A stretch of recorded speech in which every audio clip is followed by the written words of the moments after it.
Yesterday's prophecies for today's world. Just remember that this is a time when we all have to be bold and share the simple gospel of Jesus Christ with people. And now, Hal Lindsey presents the Bible Prophecy Series, The Coming of the Last World Superpower. Well, let's take a look at the mystery of anti-Semitism. Let's go to Revelation chapter 12, beginning with verse 1. And a great sign appeared in heaven. Now, whenever the Bible says a great sign, stop, look, and listen. Because this means it's a great miraculous sign that is to point to something that is of great importance, utter magnitude of importance. So it says that this woman that appears in heaven is a great sign to mankind. It's a woman, and she is clothed with the sun and the moon under her feet, and on her head a crown of 12 stars. You know, the book of Revelation uses many signs, but they are either, most of them are either explained in the context or they're explained somewhere else in the Bible. And so if you're going to study the book of Revelation, you absolutely have to have a, not a dictionary, but a concordance that will enable you to look up a word and see every time it's used in the Bible. And if you look these symbols up here, you'll find that it takes you directly to a dream Joseph had in Genesis chapter 37. In verse 9 it says, Now he, Joseph, had still another dream and related it to his brothers and said, Lo, I have had still another dream, and behold, the sun and the moon and 11 stars were bowing down to me. And he related it to his father and to his brothers, and his father rebuked him, and he said to him, What is this dream that you have had? Shall I and your mother and your brothers actually come to bow down ourselves before you to the ground? All right, now right there he explains, his father explains to him that he understood what he is implying by the dream. That his mother is the moon and his father is the sun, and that notice it says 11 stars, because Joseph would have been one of the 12 stars, says that the stars also were bowing down to him. So that explains the use of the symbol in Revelation chapter 12, where it says the woman was clothed with the sun and the moon, the sun being Jacob and the moon being his mother, and the crown of 12 stars represented the 12 sons of Jacob. So here that explains who the woman is. Who is the woman? Israel. And so the great sign is about Israel. And so it says, and she was with child, and she cried out, being in labor and in pain to give birth. So it's featuring here something that is really important related to this woman who is Israel. It is that this woman is giving birth to a man-child. Now it introduces another great sign. In verse 3 it says, Another sign appeared in heaven, and behold, a great red dragon, having 7 heads and 10 horns, and on his heads were 7 diadems. Now, if you study the book of Revelation, you'll find that all of this symbology here is explained. It's explained in Revelation chapter 13. It's explained in Revelation chapter 17. And it shows that this is a a form of the revived Roman Empire, something that the prophet Daniel had carefully predicted, so did John, that it would be the last form of Gentile world power. And so when it talks about the great dragon having 7 heads and 10 horns, 7 heads refers to, and Revelation 17 explains this, refers to the 7 nations out of which evolved the Roman Empire. And all of them had had an impact on Israel. They had caused Israel to suffer. So that's why God singles them out. So the 7 heads are the 7 empires that had preceded and wound up in the rise of the Roman Empire. It was first Egypt, Assyria, Neo-Babylon, Media-Persia, the Greek Macedonian Empire, then Rome. And then Rome phase 2 is the next thing that's in this symbology. It says that it had 10 horns. That's the final phase of these Gentile world superpowers that would gain control or authority over the world as far as God was concerned. Now, the interesting thing, and the thing to focus on here, John gives us enlightenment here, is that the red dragon is permeating this last form of Gentile world power. The red dragon is possessing all of it. And so it shows this is the final form of Gentile world power, which will rise. 10 nations will rise out of the ruins of the ancient Roman people and culture and become the revived Roman Empire. We watched it taking place, and we're watching it taking place right now in the European Union. And I brought out many times when we were studying the book of Revelation that the European Union has many associate members, but there are only 10 full members. Did you know that? And they are the original 10 nations that banded together in the common market. Now, and they also form the core of the defense union within the European Union.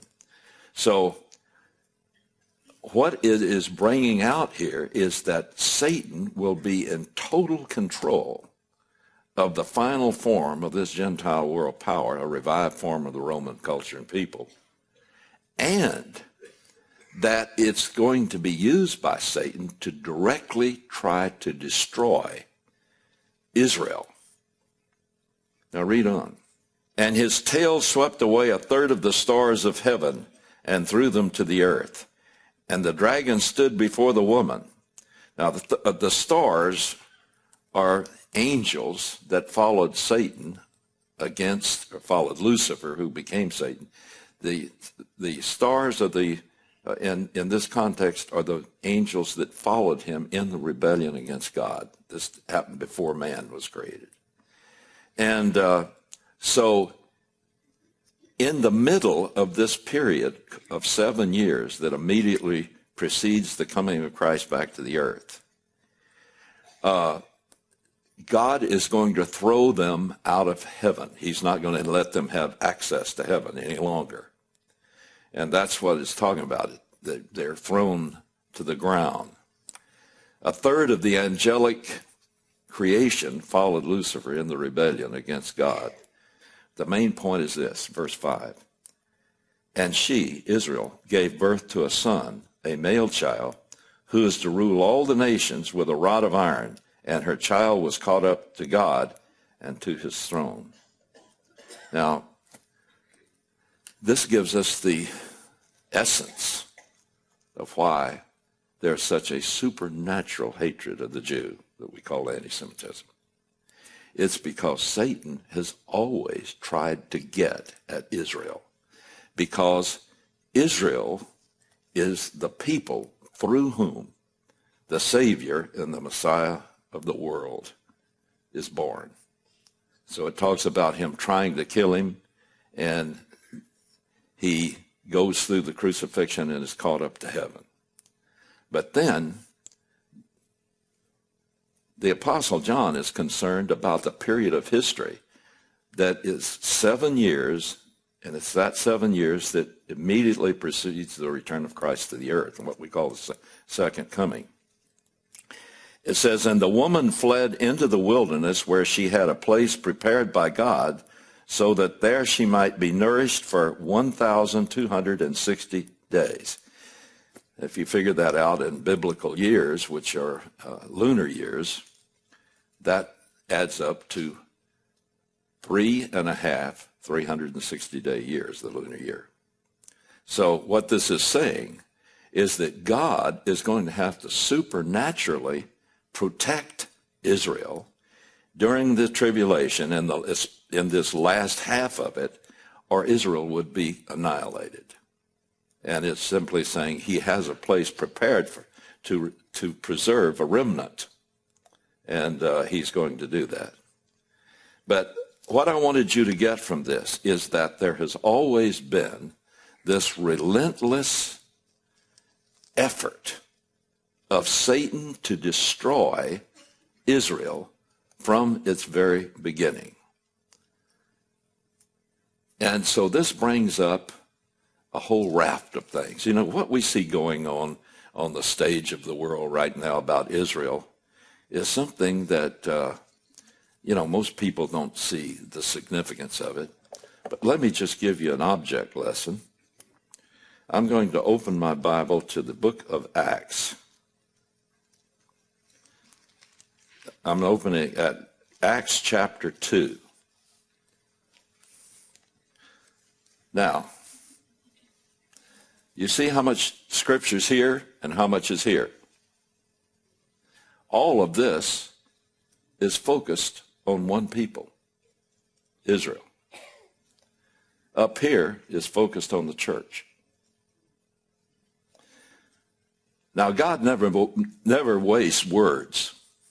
So when God gives that much space to one people, you know that that's important.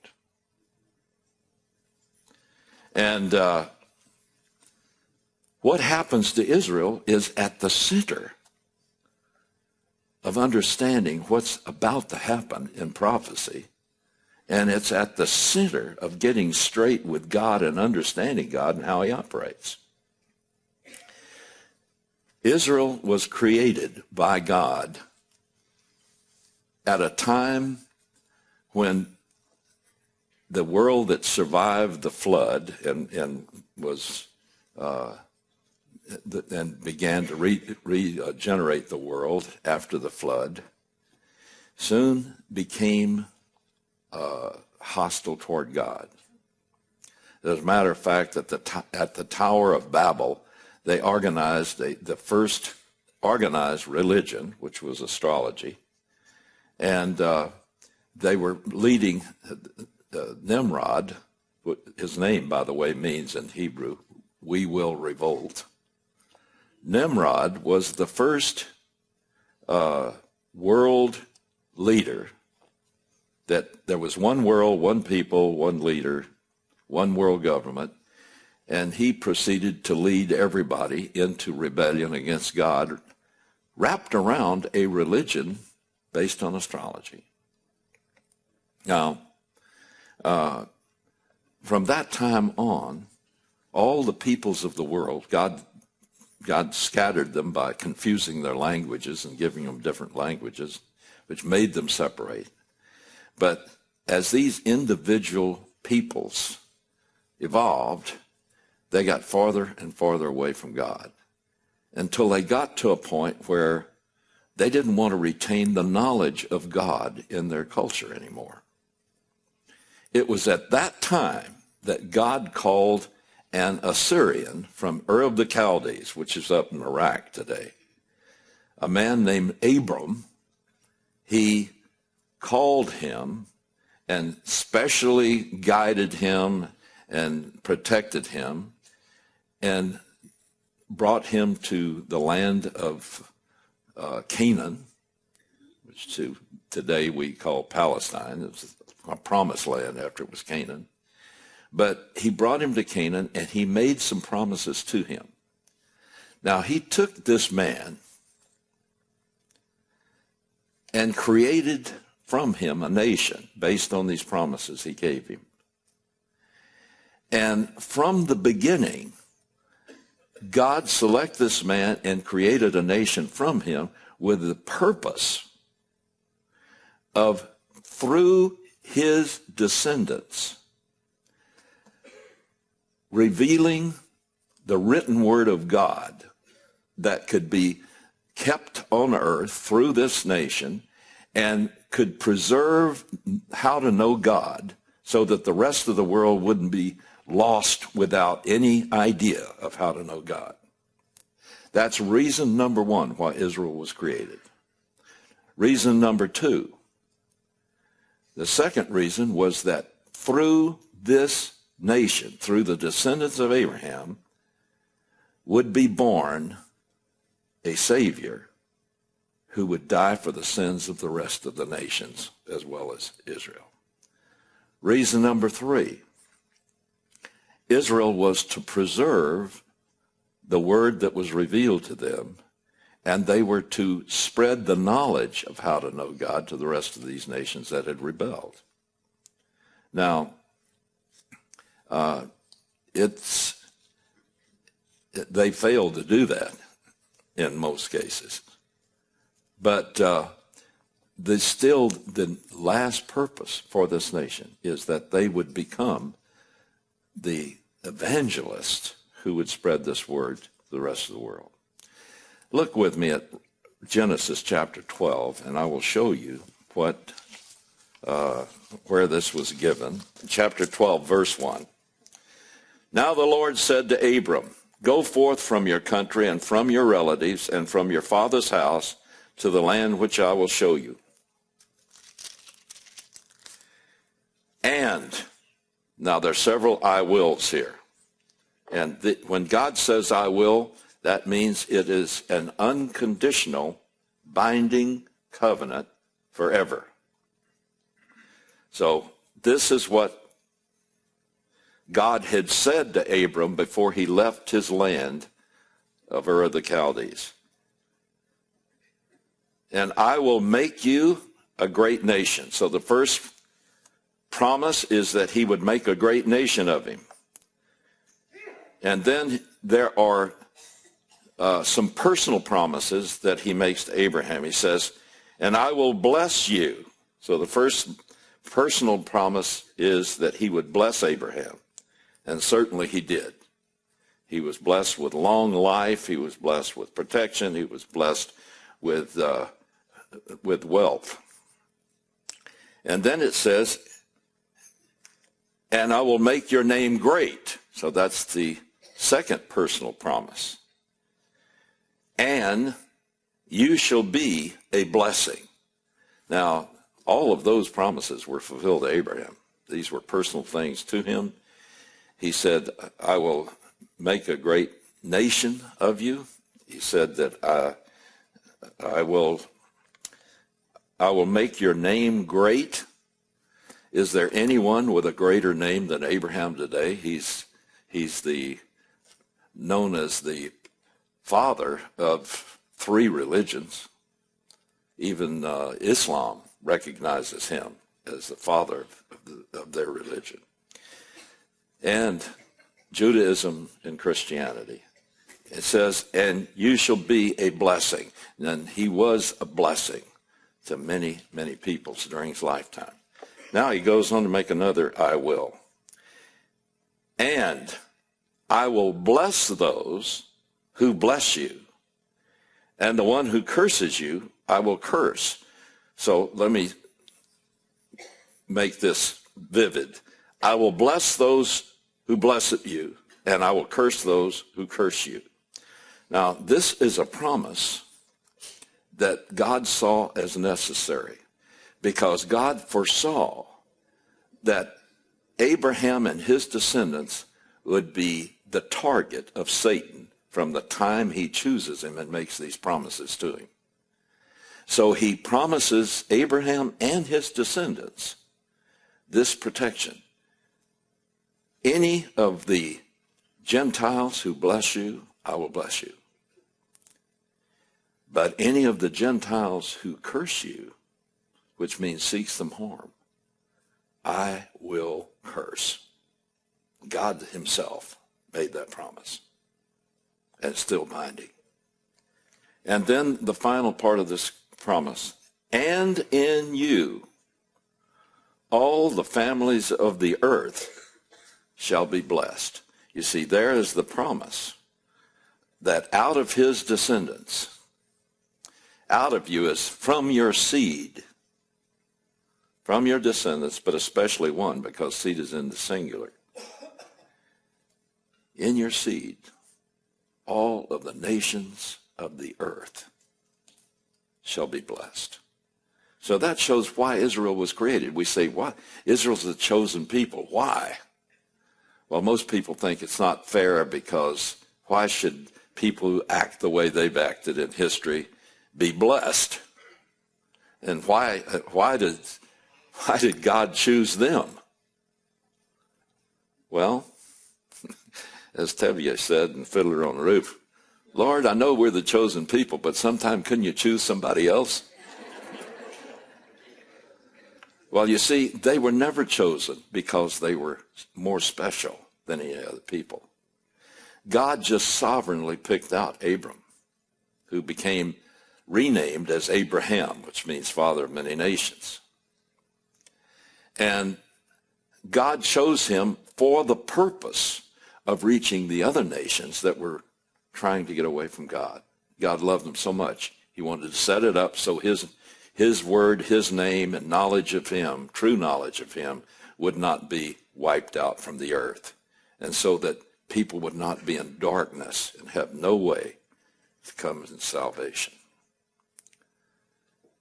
And we owe the Israelites a great debt. I mean, you may say, well, look how they fumbled the ball. Well, I wonder how any other people would have done.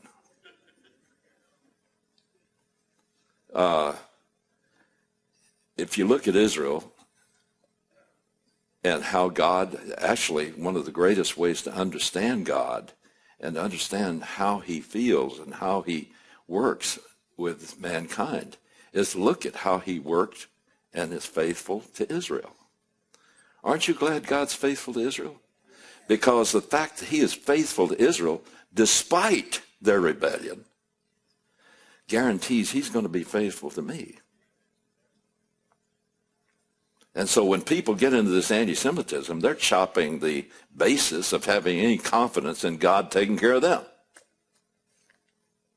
Now, from the beginning, God predicted that this nation would get in trouble, that it would lose faith and walk away from him, and that they would begin to have to be disciplined. Look at Deuteronomy, please. Actually, I'm just going to read an excerpt that I typed out here, but it's from Deuteronomy chapter 28, verses 63 through 66, and Deuteronomy chapter 30, verses 1 and 7. I'll just read it to you. You will be uprooted. This is God predicting through Moses, much later, to the people of Israel. He warned them what was going to happen before they even got into the promised land. He told them what was going to happen in the future. He says, you will be uprooted from the land you're entering to possess. Then the Lord will scatter you among the nations from one end of the earth to the other. Among those nations you will find no repose, no resting place for the sole of your foot. You will live in suspense, filled with dread both night and day, never sure of your life. When all of these blessings and curses I have set before you come upon you, and you take them to heart, wherever the Lord your God disperses you among the nations, then the Lord your God will restore your fortunes and have compassion on you and gather you again from all the nations where he scattered you. And the Lord your God will put all of these curses on your enemies who hate and persecute you. Now that is an excerpt from the covenant restated through Moses. In other words, Moses at the very beginning told the people, look, you're going to disobey the Lord, and actually in Deuteronomy chapter 28, it shows two dispersions. The first one would be by a nation to their north that would take them for a limited time into captivity. That happened with Babylon. And then he says, if you continue, and he outlines the kind of things they would do. He said, if you continue, the Lord will then scatter you from one end of the earth to the other. And that happened in the Roman destruction of 70 A.D. And he says, yet, in the last days, the Lord will have compassion on you and bring you back. Now, that's God's faithfulness.